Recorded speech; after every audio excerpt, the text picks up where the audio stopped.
Europa advierte que el efecto de la guerra arancelaria de Donald Trump se reflejará inmediatamente en aumento de precios en alimentos, medicinas y pérdidas de empleos, mientras China contraatacará para defender sus derechos e intereses.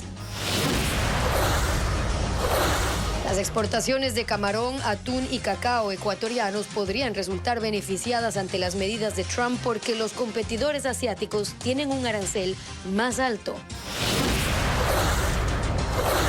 Los gremios productivos y delegados del gobierno analizan las medidas que puede adoptar el país para minimizar el 10% de arancel impuesto al Ecuador.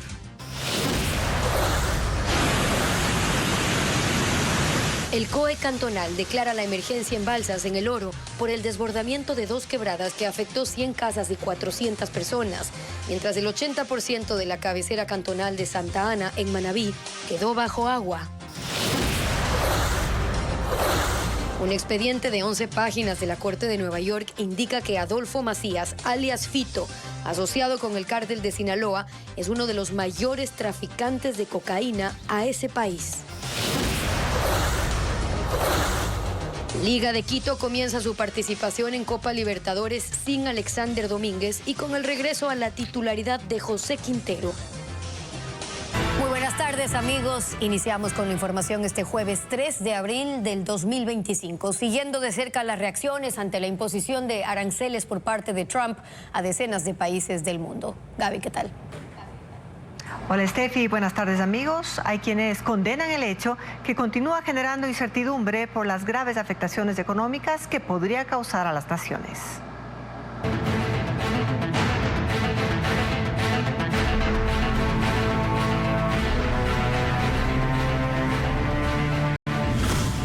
Aranceles, la guerra de Trump. Aliados y también rivales de Estados Unidos condenan la imposición de aranceles a sus exportaciones. Dicen que es un golpe al libre comercio y preparan represalias en caso de no concretar una negociación para evitar graves afectaciones económicas que impacten en la producción y el empleo en el mundo. Lo reporta Pedro Jiménez. Europa advierte del efecto inmediato de los aranceles de Donald Trump. Facturas más altas por alimentos, medicinas que aumentarán sus costos en perjuicio de las personas más vulnerables y afectaciones a las empresas que hasta ahora han logrado crear millones de puestos de trabajo por la relación comercial de los últimos 80 años con Estados Unidos. La presidenta de la Comisión Europea, Ursula von der Leyen, califica a los aranceles como un duro golpe para la economía mundial y esta mañana dijo: estamos preparados para responder. Ya estamos ultimando el primer paquete de medidas en respuesta a los aranceles sobre el acero y nos preparamos también para adoptar otras medidas y proteger a nuestros intereses y nuestras empresas si las negociaciones fracasan. Que Europa se defenderá unida y que tienen el mercado único más grande del mundo de 450 millones de consumidores para sentirse seguros. De paso, este jueves la Unión Europea celebra una cumbre con países de Asia Central en Uzbekistán. Miran a esa región como posible proveedora de materias primas para su producción. Reino Unido también busca una negociación con Estados Unidos, pero solo si el acuerdo va en la vía de dar seguridad a los trabajadores y proteger la moneda. El primer ministro Keir Starmer dijo que junto a las compañías británicas evalúan todas las opciones de respuesta. China ve que su ya difícil relación con Estados Unidos se complica más por el arancel adicional del 34% a sus exportaciones, que se suma al 20% que ya estaba vigente. Además, por ese impuesto del 25% a los vehículos y autopartes, por los que Estados Unidos espera recaudar hasta $100.000 millones en ingresos anuales. El vocero del Ministerio de Comercio de China señala que se oponen firmemente a que Estados Unidos aplique aranceles que violan reglas multilaterales de la Organización Mundial de Comercio, que es un proteccionismo en nombre de la seguridad. El gobierno chino anunció que está dispuesto a contraatacar para defender sus derechos e intereses. Y a pesar del nuevo arancel definido por Estados Unidos, hay productos que por ahora podrían beneficiarse. El camarón, atún, cacao, entre otros, tendrán un menor porcentaje de impuesto frente a sus competidores y eso puede ser una ventaja. Patricio Díaz amplía la información. Liberation Day. Waiting for a long time. El arancel impuesto por Estados Unidos puede convertirse en una ventaja para productos ecuatorianos de exportación a ese país.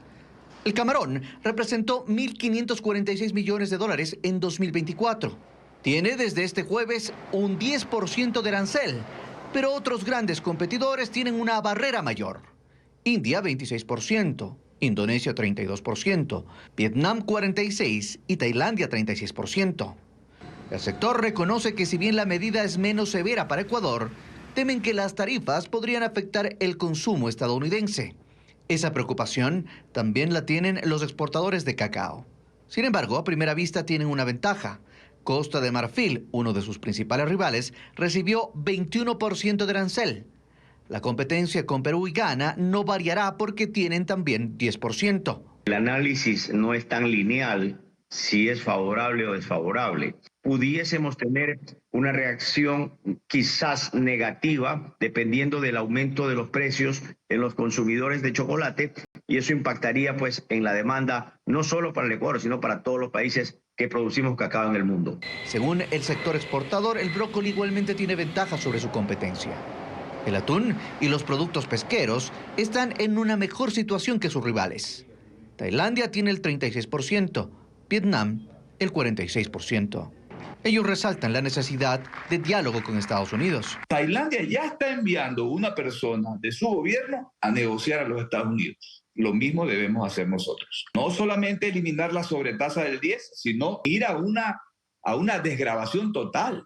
Estados Unidos fue en 2024 el tercer destino para las exportaciones no petroleras ecuatorianas. Actualmente recibe 1.290 productos de exportación.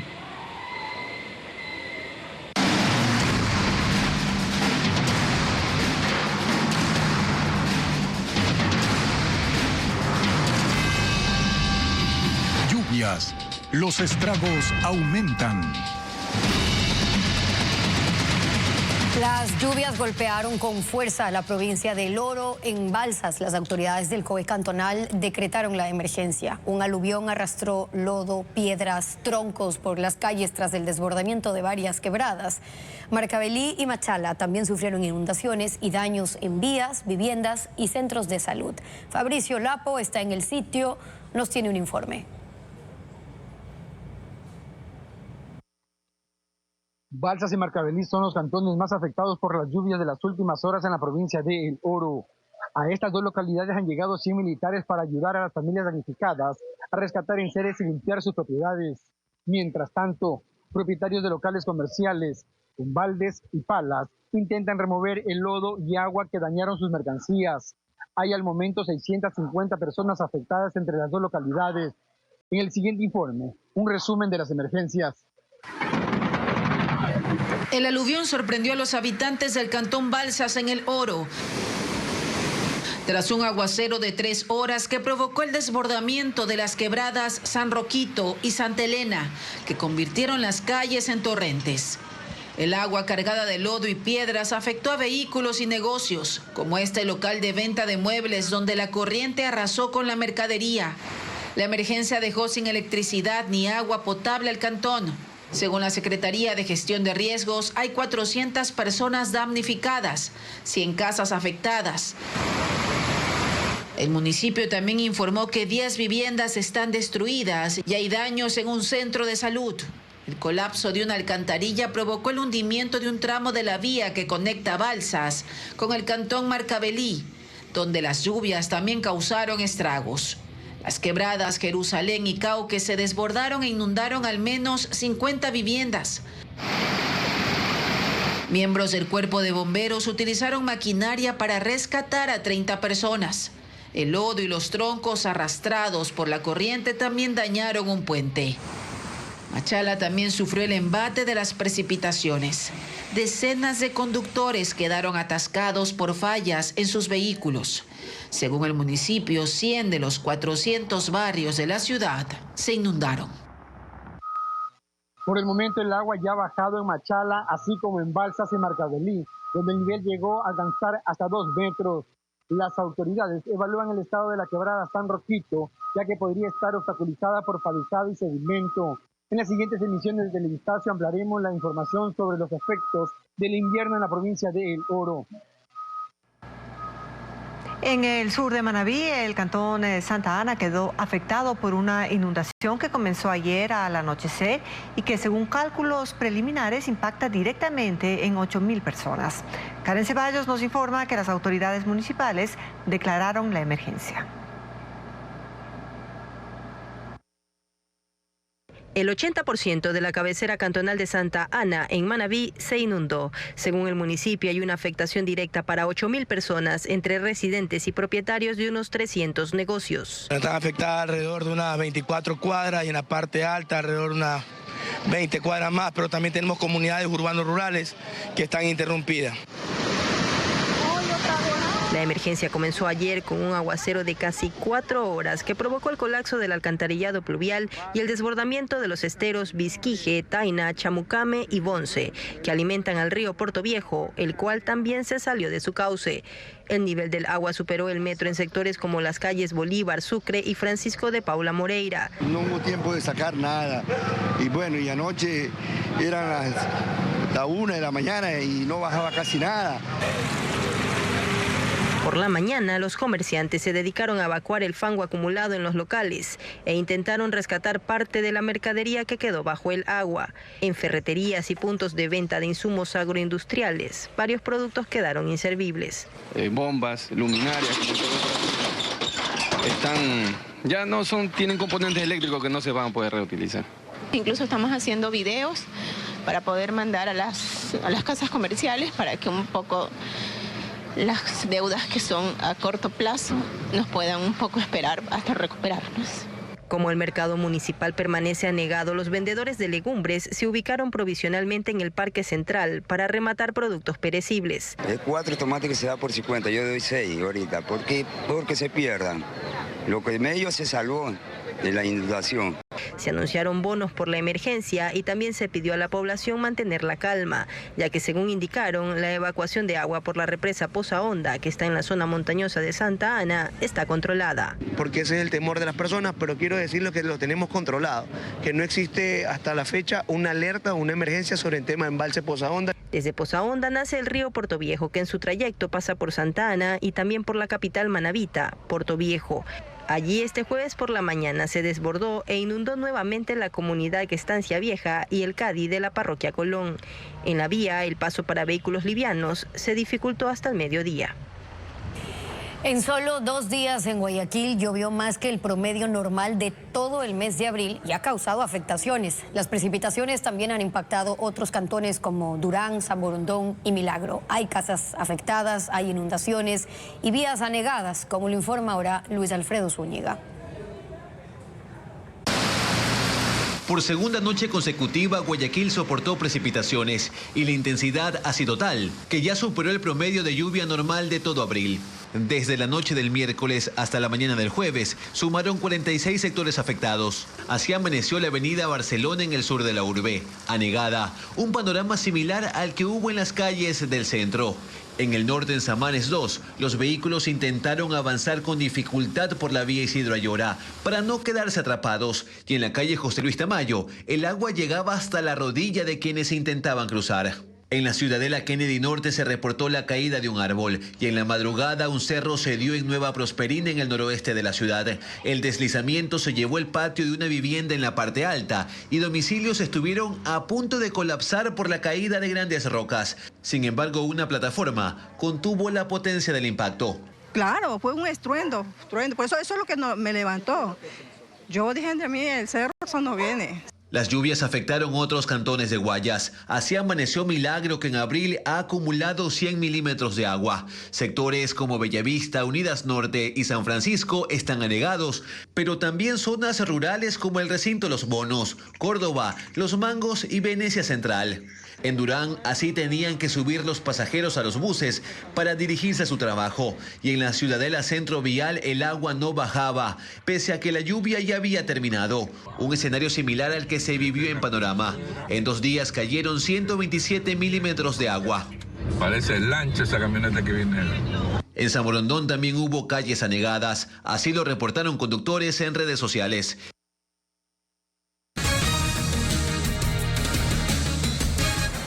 La La investigación en Estados Unidos a Adolfo Macías, alias Fito, está a cargo de 2 fiscales.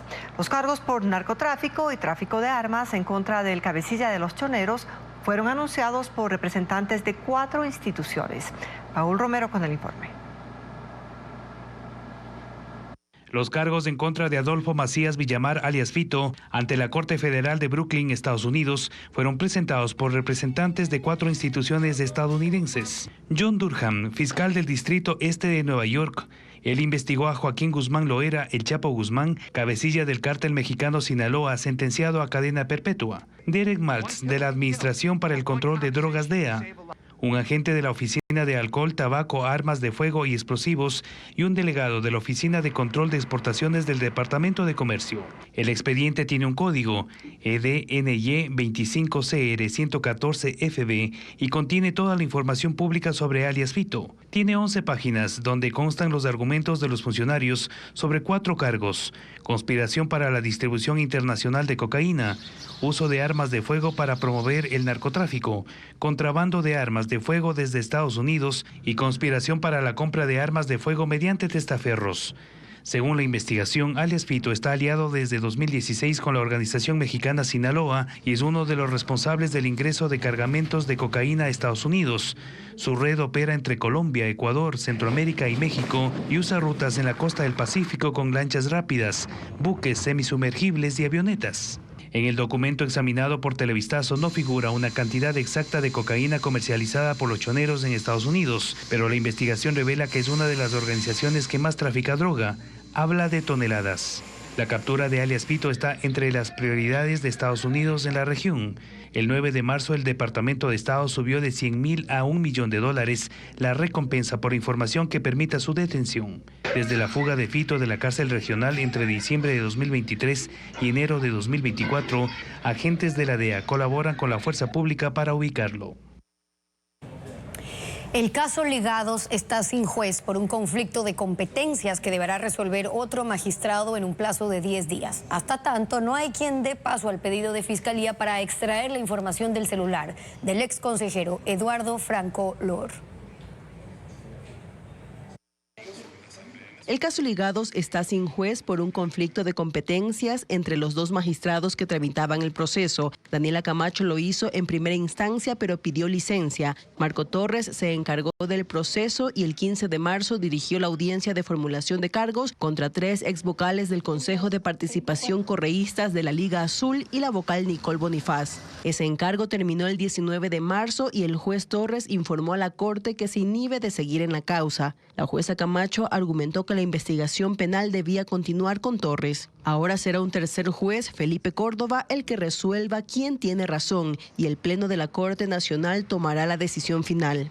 Sin juez no se atiende un segundo pedido de la fiscal general Diana Salazar para la extracción de información del celular de Eduardo Franco Lor, que está en cadena de custodia desde la semana pasada. Sin juez tampoco se ha dispuesto la publicación del proceso en la página de la Función Judicial.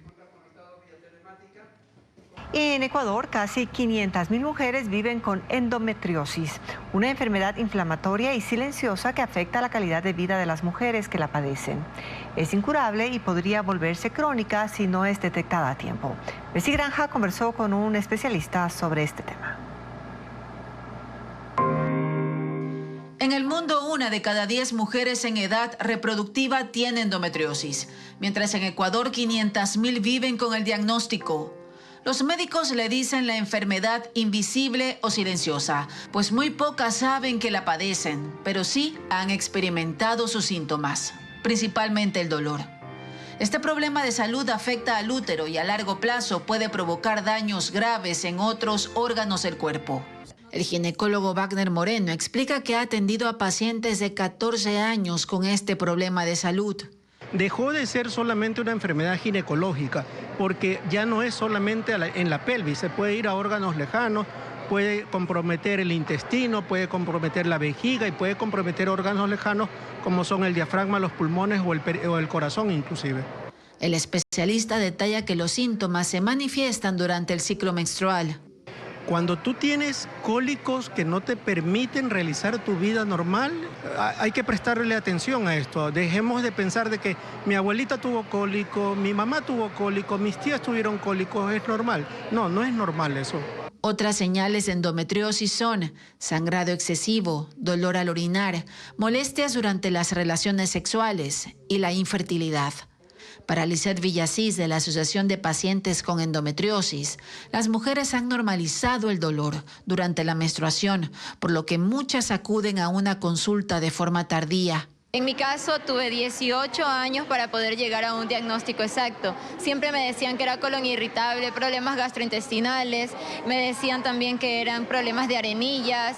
No existe una cura para la endometriosis, pero sí hay tratamientos con fármacos y en caso de que la enfermedad esté muy avanzada, cirugías mínimamente invasivas realizadas por un ginecólogo.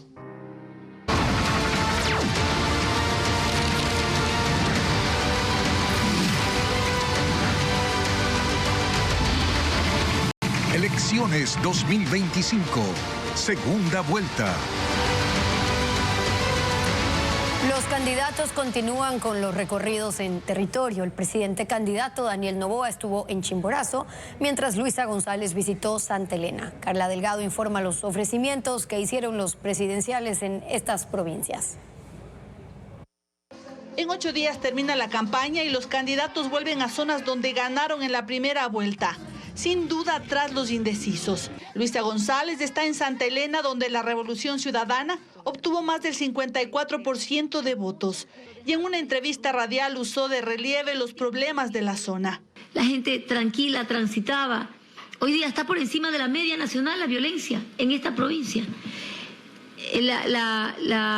Los homicidios entre el 2024 eran 50 por cada 100.000 habitantes. En lo que va de este año es 58. Eso dio paso a un sinnúmero de ofrecimientos, aunque nuevamente sin detallar costos y financiamientos, en especial de hospitales que también ha prometido en otros lugares. El problema de las adicciones va a ser declarado un problema de salud pública y la primera clínica de atención de desintoxicación pública va a ser en esta provincia, pero también vamos a repotenciar el Hospital Liborio Panchana y hacer un hospital gineco-obstétrico. Tenemos muchos problemas aquí con las madres que van a dar a luz. El presidente Daniel Noboa cumplió agenda en Chimborazo, una provincia en donde ganó en primera vuelta con el 52% de votos. Llegó al mercado La Esperanza en Riobamba y dialogó con los comerciantes, con Fernando Guamán, dirigente del movimiento indígena de Chimborazo y organizaciones indígenas de Alausí, Colta y Guamote. La provincia de mayor votación de Daniel Noboa fueron las provincias de Sierra Centro y las provincias con mayor porcentaje de población de pueblos y nacionalidades indígenas. Eso es lo que les duele. También él ofreció. Habló de un plan de desarrollo de 30 millones para riego tecnificado para los agricultores, entre otras cosas.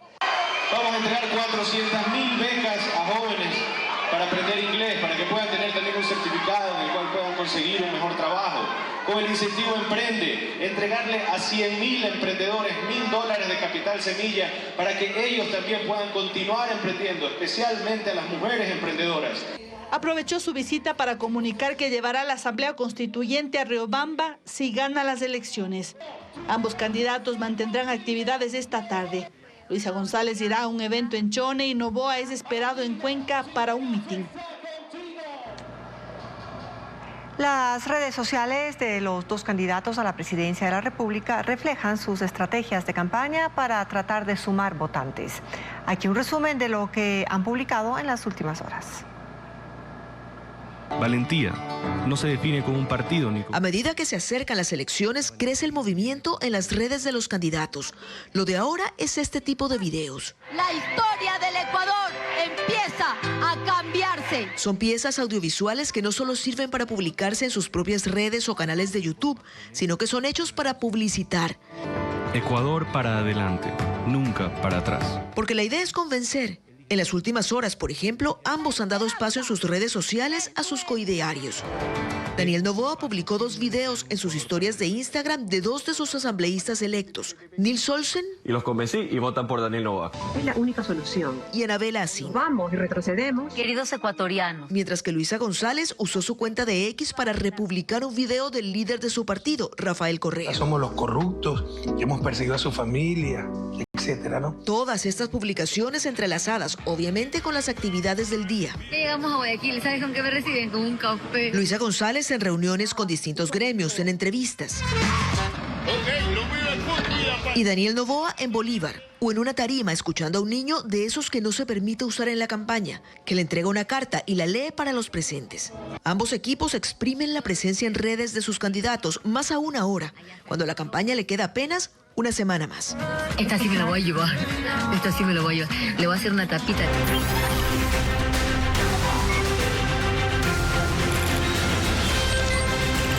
Mundo.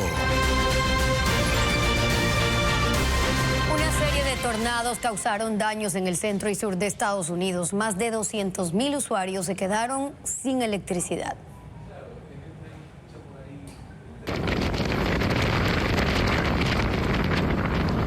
Las alarmas se encendieron en al menos 6 estados del centro y sur de Estados Unidos, en los que 11 tornados fueron reportados por los residentes.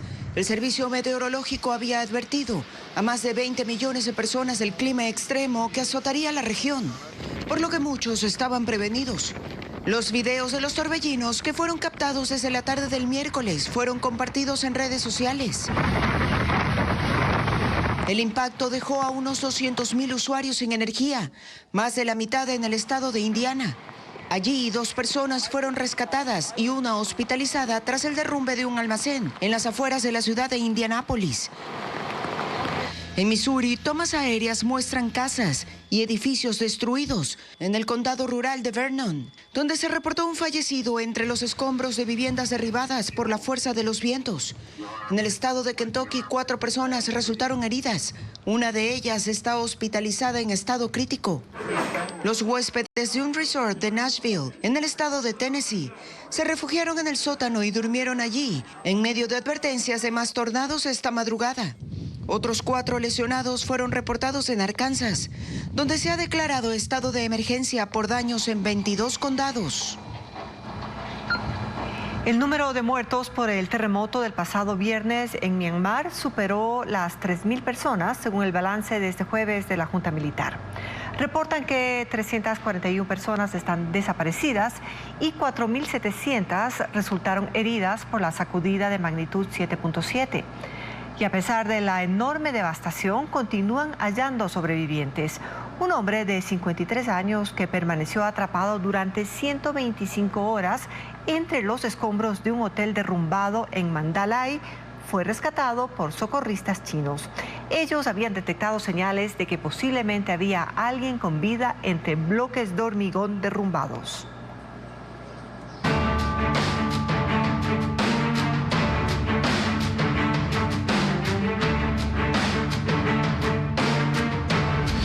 Ecuador, el efecto Trump.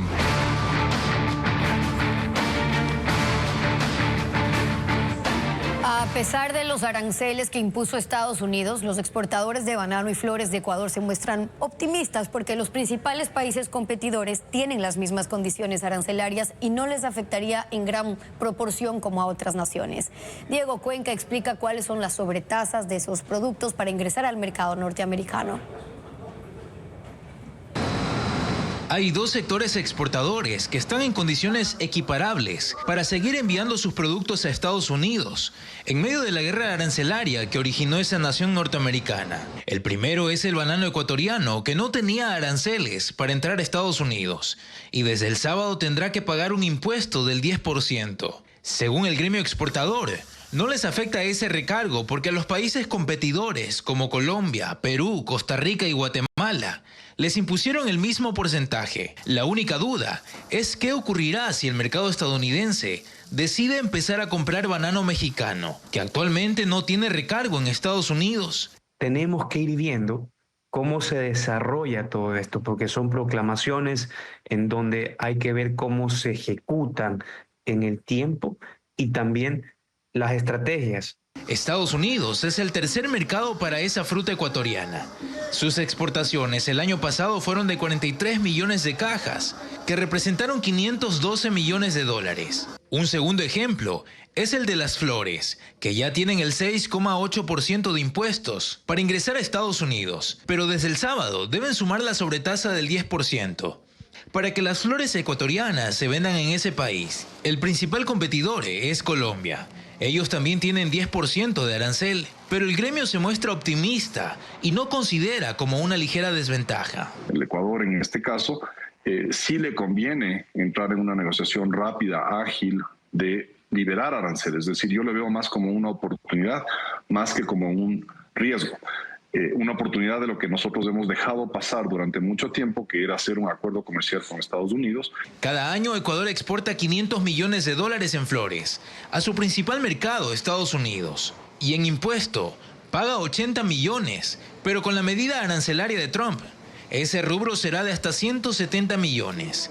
Y aún no se define quién asumirá esos costos. Asumirán ese costo adicional alguien, ¿no? Es decir, puede que sea en algunos casos del productor, en unos casos del importador, en otros casos del consumidor. Los exportadores esperan que la decisión técnica que tomen junto con el gobierno favorezca a toda la cadena productiva. Representantes del sector productivo y del gobierno mantienen diálogos permanentes para analizar el impacto de los nuevos aranceles impuestos por Estados Unidos y tomar decisiones para reducir su impacto en el Ecuador. Francisco Garcés sigue el tema. El gobierno y el sector productivo dialogan para procesar de la mejor forma el impacto del aumento arancelario fijado por Donald Trump a los productos ecuatorianos. La Cancillería, el Ministerio de la Producción y Comercio Exterior y los representantes del sector productivo están diseñando un plan de 2 vías para lograr que a futuro Estados Unidos mejore las condiciones comerciales para el país. Se están reuniendo en Quito y Guayaquil, conscientes de que los efectos inmediatos no son del todo negativos. Que se ata a una petición publicada el día lunes por los Estados Unidos y que son peticiones muy razonables. Tiene que ver con ciertos permisos que derivan del Ministerio de Agricultura, por ejemplo, y que da la medida de ser mucho más eficientes y más dinámicos en el sector público. Y el segundo elemento es tomarnos en serio la posibilidad del Tratado de Libre Comercio. La primera parte busca resolver lo que la Casa Blanca llama puntos irritantes, que son barreras no arancelarias y técnicas que aplica el Ecuador a productos de Estados Unidos. Por ejemplo, ciertas prohibiciones, la imposición de licencias de importación, especialmente en el sector agrícola, y barreras sobre propiedad intelectual, servicios y comercio electrónico. Resolver irritantes no es algo que se vaya a hacer de una semana a otra. Sin embargo, el presidente Trump en sus declaraciones no dice necesito que resuelvan todo y ahí conversamos. Dice que empieces a tener acciones en torno a este tema. Y estamos trabajando de forma muy cercana con las carteras de Estado sobre quienes recae esta responsabilidad, para que en un esfuerzo en conjunto público-privado podamos establecer cuál es la mejor estrategia. La segunda etapa proyecta conseguir un tratado de libre comercio y es una tarea para el próximo gobierno. El plan sigue en elaboración. El equipo a cargo se reunió por primera vez anoche, pocas horas después del anuncio del gobierno de Estados Unidos. Hoy sus miembros se dieron cita en el Ministerio de la Producción y Comercio. Viajaron a Guayaquil para conocer la posición de los gremios productivos de la costa y esta noche volverán a reunirse en Quito. Están trabajando como un comité de crisis. Millones de usuarios convierten sus fotografías en versiones animadas mediante inteligencia artificial. Sin embargo, no consideran que también comparten datos privados. Joel Vanegas cuenta los riesgos de esta tendencia. La tendencia de transformar fotografías en versiones animadas no solo usa electricidad y agua en exceso, sino que atenta contra la privacidad y el uso de datos. Millones de personas se están sumando a esta moda al estilo Estudio Ghibli. Los expertos dicen que los usuarios están cediendo sus datos y perdiendo el control sobre su uso. A diferencia de las redes sociales donde la información puede modificarse o eliminarse, en las plataformas de inteligencia artificial este proceso resulta irreversible. Los datos subidos en las redes sociales se utilizan para personalizar publicidad. En cambio, en la inteligencia artificial, los datos pueden servir para generar contenido engañoso. Y que nos puedan poner de pronto en algún perfil con el que pueden estar estafando o con el que pueden estar generando deepfakes, o nos puedan poner en algún video, o nuestras imágenes puedan ser utilizadas incluso para entrenar inteligencia artificial. Si alguien tiene esa creencia de que no está siendo perfilado o que no está siendo rastreado, está doblemente expuesto. Compartir imágenes personales de amigos o familiares también contribuye al entrenamiento de futuros modelos de inteligencia artificial. Cuando millones de personas suben estas fotos, mejoran el reconocimiento facial del sistema, porque la inteligencia artificial obtiene información de sus rostros, tonos de piel, el color de su cabello y ojos, el estilo de su peinado y otros rasgos faciales. Esta información será utilizada para dar respuestas más precisas a los requerimientos de los usuarios. Si tiene un montón de imágenes de, por ejemplo, personas dándose un beso, mejor va a poder generar a dos personas que en realidad nos estaban dando un beso, dándose un beso, que hemos visto eso en muchos lugares. El avance de la inteligencia artificial en la generación de imágenes, según expertos, ha creado un escenario donde es difícil distinguir entre una foto real y una creada digitalmente.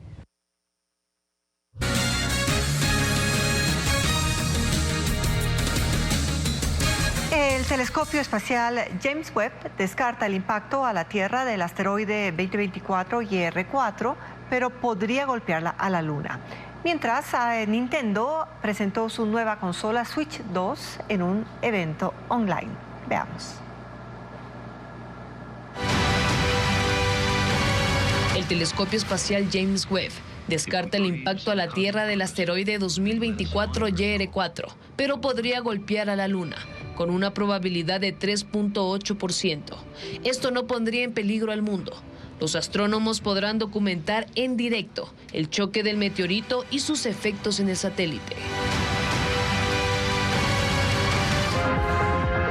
Nintendo presentó su nueva consola Switch 2 en un evento online. Saldrá al mercado el 5 de junio, a un precio de $449.99. Entre las novedades están que la pantalla será ahora de 7.9 pulgadas, más grande que la versión anterior. Los controladores se unen magnéticamente a la consola y la función Game Chat, un chat de voz con audio y micrófono integrados en la consola que permitirá compartir pantalla con otros usuarios.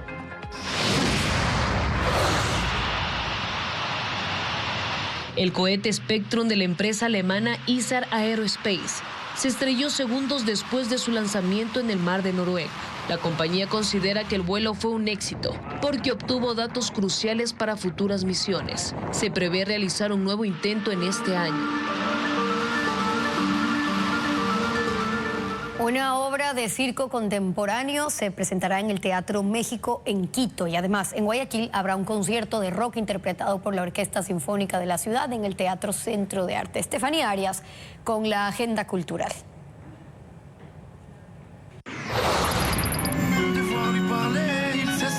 Una obra que transforma el estrés laboral en arte a través del circo contemporáneo.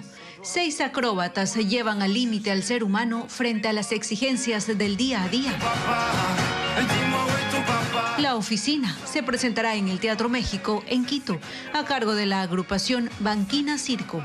La función será el sábado 5 a las 17 horas. Para mí, presentarles. Es el día de las elecciones, sales a votar y en la fila del recinto te encuentras con estos dos personajes, quienes viven el proceso con imitaciones, monólogos y situaciones hilarantes. Empecemos nosotros por el nombre de nuestro movimiento y el eslogan. Amigazos Electoral Segunda Vuelta se presentará en el Teatro San Gabriel en Quito, interpretado por David Reynoso y Francisco Pino Argotti. Las funciones cargadas de humor y momentos icónicos serán el jueves 3 y viernes 4 a las 20 horas.